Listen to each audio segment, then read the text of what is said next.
Hello friends, welcome back to Supriya Tamil channel. இப்போ நாங்கள் Villupuram to Chennai தேசிய நெடுஞ்சாலையில் தான் ஃப்ரெண்ட்ஸ் ட்ராவல் பண்ணிகிட்ருக்கோம். எங்கே போகிறோன்னு பார்த்தீங்கன்னா, விழுப்புரத்தில் ஒரு 7 கிலோமீட்டர் தூரத்தில் இருக்கக்கூடிய திருவாமத்தூருங்கிற ஊரில் அபிராமேஸ்வரர் சிவன் கோயிலுக்கு தான் ஃப்ரெண்ட்ஸ் போயிட்டுருக்கோம். சுவாரஸ்யமான வரலாற்று சிறப்புமிக்க நிகழ்வு நடந்த திருத்தலம் இது. மிக பழமையான கோயிலும் கூட. இந்த கோயில் பற்றின முழு தகவல் நீங்கள் தெரிஞ்சுக்கலாம். வீடியோ ஸ்கிப் பண்ணாமல் பாருங்கள் ஃப்ரெண்ட்ஸ். இப்போ வாங்க வீடியோக்குள்ளே போகலாம். இப்போது நாங்கள் விழுப்புரத்துலேருந்து ஒரு 7 கிலோமீட்டர் தூரத்தில் இருக்கக்கூடிய திருவாமத்தூர் அப்படிங்கிற ஊரில் இருக்கக்கூடிய ஸ்ரீ அபிராமேஸ்வரர் திருக்கோயில் தான் ஃப்ரெண்ட்ஸ் போயிட்டுருக்கோம். விழுப்புரம் டு சென்னை பைபாஸில் ஒரு 5 கிலோமீட்டர் போயிட்டு அப்புறம் லெஃப்ட் எடுத்தோம்னா 2 கிலோமீட்டர் உள்ளே போகிற மாதிரி இருக்குது. நல்லா அழகான கிராமம் ஃப்ரெண்ட்ஸ் அது. அந்த கிராமத்தில் இந்த கோயில் இருக்குது. இந்த கோயிலோட சிறப்புகள் நான் ஒன்றா சொல்கிறேன் ஃப்ரெண்ட்ஸ். ராமாயண காலத்தில் ஸ்ரீராமர் சீதையை மீட்பதற்காக இலங்கைக்கு போகும்போது இந்த ஸ்ரீ அபிராமேஸ்வரர் வணங்கிட்டு தான் போயிருக்கிறாருன்றதை சிறவரால் குறிப்பிடப்பட்டுள்ளது.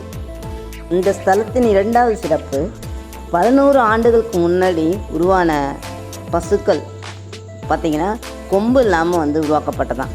கடவுளோட படைப்பில் தங்களை பாதுகாத்து கொள்வதற்காக அந்த பசுக்கள் இங்கே இருக்கக்கூடிய சிவபெருமான்கிட்ட தவம் புரிந்து 2 கொம்புகளை பெற்றதாக ஸ்தல வரலாற்றில் குறிப்பிடப்பட்டுள்ளது. ஆ என்றால் பசுக்கள். ஆமாத்தூர் என்ற பெயர் மரியாதைக்குட்பட்டு திருவாமத்தூர் என்ற பெயரிடப்பட்டதுன்னு சொல்கிறாங்க. இந்த கோயிலில் இருக்கக்கூடிய சிவபெருமான் பார்த்திங்கன்னா சன்னதி கொஞ்சம் இடப்புறமாக சாஞ்சிருக்கார். அதுவும் இந்த கோயிலுக்கு சிறப்பு தான். இந்த திருவாமத்தூரில் மட்டும்தான் சிவபெருமானுக்கென்று ஒரு தனி கோயிலும் அம்மனுக்கென்று ஒரு தனி கோயிலும் அமைக்கப்பட்டுள்ளது. மற்ற சிவஸ்தலங்களில் பார்த்திங்கன்னா ஒரே கோயிலுக்குள்ளே 2 பேருக்குமே சன்னதி இருக்கும். சிவபெருமான் தனியாகவும் ஒரு சன்னதியும், அடுத்து பக்கத்துலேயே கொஞ்சம் தூரத்தில் பார்த்திங்கன்னா அம்மனுக்கு என்று ஒரு தனி சன்னதியும் வச்சுருப்பாங்க. இந்த கோயிலில் மட்டும்தான் சிவபெருமான் ஒரு இடத்துலையும் அம்மன் ஒரு இடத்துலையும் விட்டுருக்குறாங்க. கிழக்கு நோக்கி சிவபெருமானும் எதிர்கட்டிடத்தில் மேற்கு நோக்கி அம்பிகை அம்மனும் காட்சியளிக்கிறாங்க.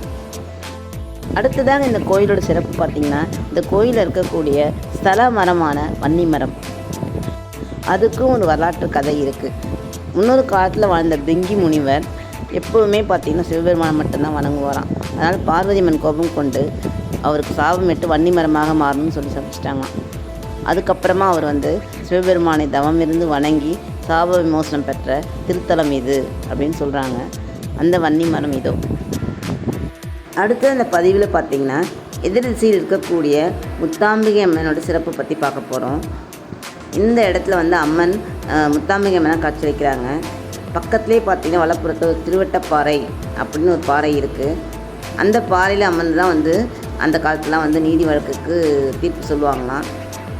அதாவது பொய் சொல்லக்கூடாது அப்படிங்கிற அந்த பாறை ஒரு நம்பிக்கை அந்த பாறை மீது.